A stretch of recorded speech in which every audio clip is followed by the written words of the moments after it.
мұғалімдерім, әріптестерім, қазіргі уақытта мектеп оқушылардың арасында бірінші сыныпқа келетін, мектепалды даярлық тобына келетін балалардың көбісінде сөйлеу тілінде дыбыс бұзылыстары өте көп.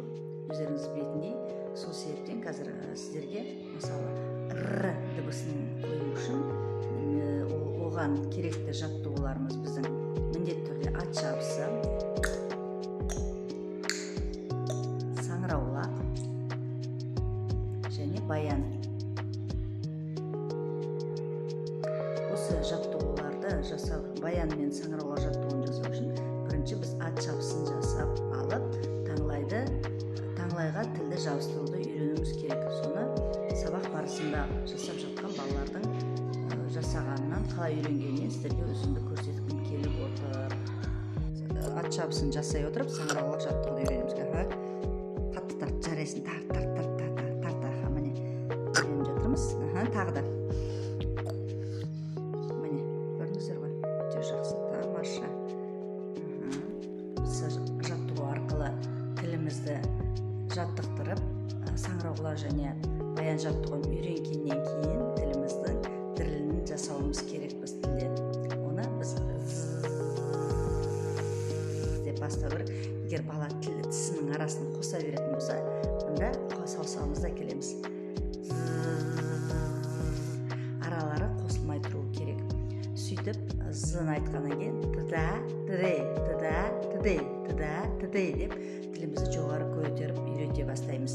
Содан кейін болмаса, мен сияқты мынандай әдемі тоқылдақты пайдалануымызға болады екен. Болмаса, деп тілімізді дірілету үшін тағы да біраз жаттығуларды қолдануға болады. Біз ауызды қатты ашамыз. Жарайсың, тоқылдақпен бірге деп тоқылдап жатырмыз, е?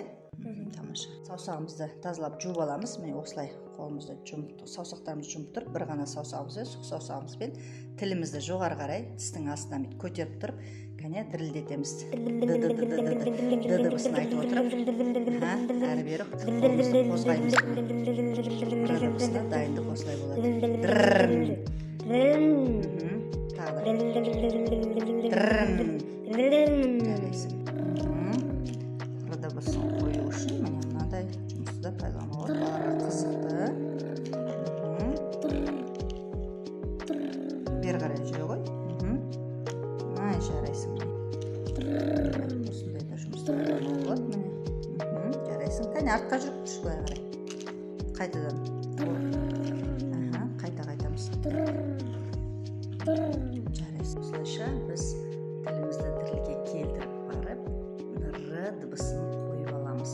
Р дыбысын қойғаннан кейін оны міндетті түрде өте көп уақыт кетеді. Кейде машықтандыру жұмысынан машықтандырамыз. Буында, сөзде, сөйлемде және жаңылтпашта, мәтіннің арасында да болады. Мәтіннің арасындағы әсіресе үлкен бала келетін болса, мәтінді оқытып отырып, р дыбысы бар сөздерді жазып алып, соны қайталата беруімізге